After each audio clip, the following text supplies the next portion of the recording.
नमस्कार साथियों, शाला दर्पण पर परीक्षा परिणाम प्रविष्टियां मॉड्यूल सत्र 2023-24 हेतु प्रारंभिक किया जा चुका है। तो मैं रामनिवास मेहरा आपके लिए लेकर आया हूं यह वीडियो। इस वीडियो में मैं आपको परीक्षा परिणाम प्रविष्टियां करने की संपूर्ण प्रक्रिया बताऊंगा। साथ में यदि आपके किसी कक्षा में छात्र संख्या कम या ज्यादा शो हो रही है तो उसका समाधान भी आपको इस वीडियो में मिलने वाला है। इसलिए आप वीडियो को बिना स्किप किए अवश्य देखिएगा। और साथ में यदि आप चैनल पर नए हैं तो प्लीज चैनल को सब्सक्राइब करके घंटी वाले बेल आइकन को दबाकर ऑल पर भी प्रेस कीजिएगा। और यदि आपने पहले से चैनल को सब्सक्राइब कर रखा है तो उसके लिए आपका बहुत बहुत आभार। तो चलिए साथियों, जानते हैं संपूर्ण प्रक्रिया। विद्यार्थियों के परीक्षा परिणाम की प्रविष्टि शाला दर्पण पर करने के लिए आपको सबसे पहले शाला दर्पण के विद्यालय लॉगिन से अपने विद्यालय को लॉगिन कर लेना है। जैसे ही अपने विद्यालय को आप लॉगिन होंगे, इस तरह का इंटरफेस आपके सामने आएगा। अब आपको यहाँ पर एक टैब मिलेगी परिणाम नेम से, तो आप इस टैब पर क्लिक कर लीजिएगा। जैसे आप इस टैब पर क्लिक करेंगे, अन्य सब टैब आपके सामने यहाँ नीचे खुलकर आ जाएगी। अब यहाँ सेकंड नंबर पर आपको सब टैब मिलेगी परीक्षा परिणाम प्रविष्टियां नेम से, तो आपको इस टैब पर क्लिक कर लेना है। जैसे आप यहाँ क्लिक करेंगे, अन्य ऑप्शन आपके सामने खुलकर आएंगे।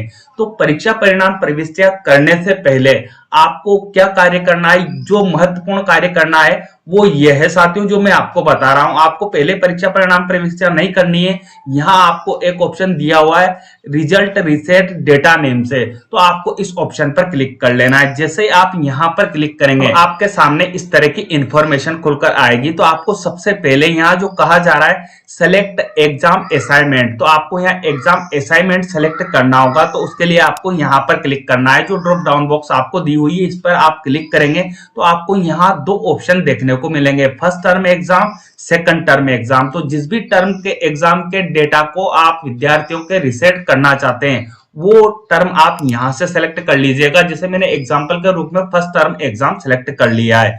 उसके बाद आपको यहाँ क्लास सेलेक्ट करने के लिए कहा जाएगा, तो आप यहाँ क्लिक कीजिएगा। उसके बाद जिस भी क्लास के विद्यार्थियों के डेटा को आप रिसेट करना चाहते हैं वो क्लास आप यहां से सेलेक्ट कर लीजिएगा। शाला दर्पण कुछ टाइम प्रोसेस करेगी, उसे प्रोसेस करने दीजिएगा। उसके बाद आपको यहाँ सेक्शन सेलेक्ट करने के लिए कहा जाएगा, तो आप यहाँ पर क्लिक कीजिएगा। जैसे ही आप यहाँ क्लिक करेंगे, सेक्शन की इंफॉर्मेशन आपके सामने खुलकर आ जाएगी। जितने भी सेक्शन आपके विद्यालय में चलते हैं उन सेक्शन की इंफॉर्मेशन आपको यहाँ डिस्प्ले होगी। तो आपको उचित सेक्शन का चयन यहाँ से चयन कर लेना है। उसके बाद आपको यहाँ सत्र जो है या सेशन जो है 2023-24 ही रखना है। फिर आपको यहाँ ऑप्शन मिलेगा शो का, तो आप शो पर क्लिक कर लीजिएगा। जैसे ही आप शो पर क्लिक करेंगे, इस तरह की इंफॉर्मेशन अब आपके सामने खुलकर आएगी।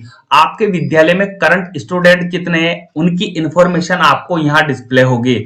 साथ में आपको ये जानकारी भी देखनी है साथियों कि जो ऑप्शनल सब्जेक्ट है उसको आपने शाला दर्पण पर विद्यार्थी के नेम के सम्मुख एंटर किया है या नहीं किया है, वो जानकारी भी आपको यहां से देखनी है। मतलब जो आपकी थर्ड लैंग्वेज विद्यालय में चलती है उसकी एंट्री भी आपको विद्यार्थी के कर देनी है, ताकि जो परीक्षा परिणाम प्रविष्टियां आप करेंगे तो ऑटोमेटिकली थर्ड लैंग्वेज विद्यार्थी के वहां सेलेक्ट होकर आ जाए और आप परीक्षा परिणाम आसानी से प्रविष्ट कर पाए। तो आपको करंट स्टूडेंट की लिस्ट यहाँ देखने को मिलेगी। उसके बाद आपने कौन सा ऑप्शनल सब्जेक्ट विद्यार्थी को दे रखा है वो इंफॉर्मेशन आपको यहाँ देखने को मिलेगी। तो आपको आना है यहाँ नीचे की ओर।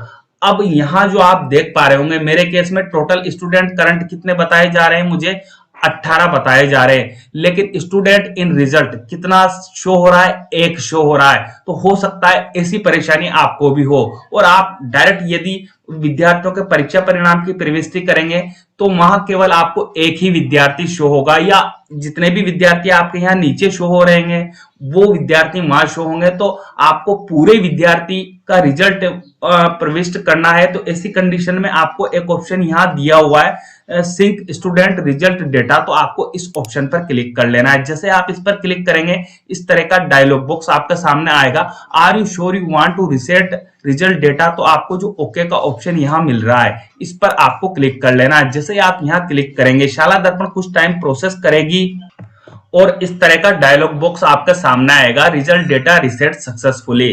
तो अब आपको इस डायलॉग बॉक्स को यहाँ से क्लोज कर देना है। अब आप यहाँ देख पा रहे होंगे साथियों, जैसा कि मेरे केस में आपको मिल रहा है कि यहाँ जो करंट स्टूडेंट है वो कितने हैं, वो टोटल संख्या में अब आपको यहाँ दिखा देता हूं कि मेरे 18 है। और उसके बाद रिजल्ट में कितने स्टूडेंट शो होने हैं, वो भी 18 मेरे आ चुके हैं। इस तरह साथियों आपको प्रत्येक कक्षा का डेटा को क्या करना है, सबसे पहले रिसेट कर लेना है। रिजल्ट प्रविष्ट नहीं करना है, पहले आपको प्रत्येक कक्षा के डेटा को रिसेट कर देना है। उसके उपरांत आपको आना है वापस ऊपर की ओर। अब आपको यहाँ वापस आना है परिणाम टैब पर। तो आप यहाँ परिणाम टैब पर क्लिक कर लीजिएगा। फिर से आपके सामने सब ऑप्शन यहाँ खुलकर आएंगे। तो यहाँ आपको टैब मिल जाएगी परीक्षा परिणाम प्रविष्टियां नाम से, आप इस पर क्लिक कर लीजिएगा। जैसे ही आप इस पर क्लिक करेंगे अन्य सब ऑप्शन आपके सामने फिर से खुलकर आ जाएंगे। तो आपको यहाँ एक ऑप्शन मिलेगा या टैब मिलेगी परिणाम प्रविष्टि 2023-24। तो आपको इस पर क्लिक कर लेना है। जैसे आप इस पर क्लिक करेंगे अब आपके सामने इस तरह का पेज ओपन होगा।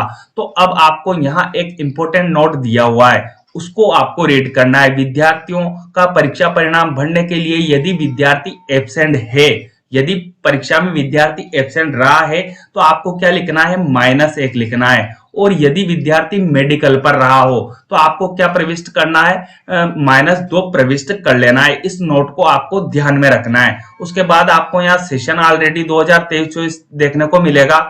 अब आपको यहाँ क्लास सेलेक्ट करने के लिए कहा जाएगा। तो जिस भी क्लास के आप परीक्षा परिणाम की प्रविष्टि करना चाहते हैं वो क्लास आप यहाँ से सेलेक्ट कर लीजिएगा। जैसे मैं एग्जाम्पल के रूप में आपको एक कक्षा का करके बताऊंगा, उसी तरह आपको सभी कक्षाओं के लिए ये कार्य करना है। तो मैं कक्षा 6 यहाँ चयन कर लेता हूँ। तो शाला दर्पण कुछ टाइम प्रोसेस करेगी, आपको शाला दर्पण को प्रोसेस करने देना है। उसके बाद आपको यहाँ सेक्शन सेलेक्ट करने के लिए कहा जाएगा। तो आप यहाँ क्लिक करके उचित सेक्शन सेलेक्ट कर लीजिएगा। उसके बाद आपको यहाँ पैटर्न सेलेक्ट करने के लिए कहा जाएगा या सब्जेक्ट सेलेक्ट करने के लिए कहा जाएगा। तो आप यहाँ क्लिक कीजिएगा। जिस भी सब्जेक्ट के परीक्षा परिणाम की प्रविष्टि आप करना चाहते हैं उस सब्जेक्ट को आप यहाँ से चयन कर लीजिएगा। जैसे मैं एग्जाम्पल के रूप में हिंदी ले लेता हूँ। तो आपको भी आप जिस भी सब्जेक्ट की परीक्षा परिणाम प्रविष्टि करना चाहते हैं वो सब्जेक्ट आप यहाँ सेलेक्ट कर लीजिएगा।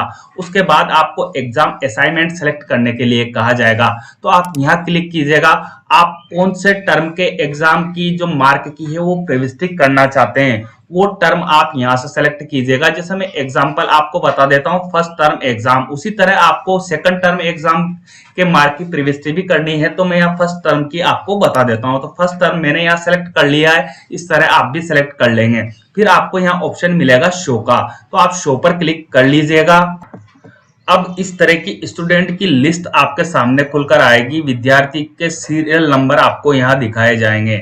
उसके बाद विद्यार्थी के एसआर नंबर आपको यहाँ डिस्प्ले किए जाएंगे। विद्यार्थी का नेम आपको यहाँ डिस्प्ले होगा। अब आपको करना क्या है, यहाँ पर मार्क एंटर करने हैं। जितने भी मार्क विद्यार्थी के आए हैं वो आप प्रत्येक विद्यार्थी के सम्मुख यहाँ पर क्लिक करके मार्क एंटर कर लीजिएगा। जब आप सभी विद्यार्थियों के मार्क यहाँ पर एंटर कर देंगे, जो मार्क उन्होंने प्राप्त किए हैं वो मार्क आप यहाँ एंटर कर देंगे, तो फिर आपको यहाँ ऑप्शन मिलेगा सेव का। तो आप यहाँ सेव पर क्लिक कर लीजिएगा। जैसे ही आप सेव ऑल पर क्लिक करेंगे आपको यहाँ ऊपर एक डायलॉग बॉक्स देखने को मिलेगा, are you sure you want to save this record. तो आपको जो ओके मिलेगा उस ओके पर आपको क्लिक कर लेना है। जैसे आप ओके पर क्लिक करेंगे जो भी मार्क आपने विद्यार्थियों को दिए हैं या चढ़ाए हैं वो शाला दर्पण पर ऑनलाइन हो जाएंगे।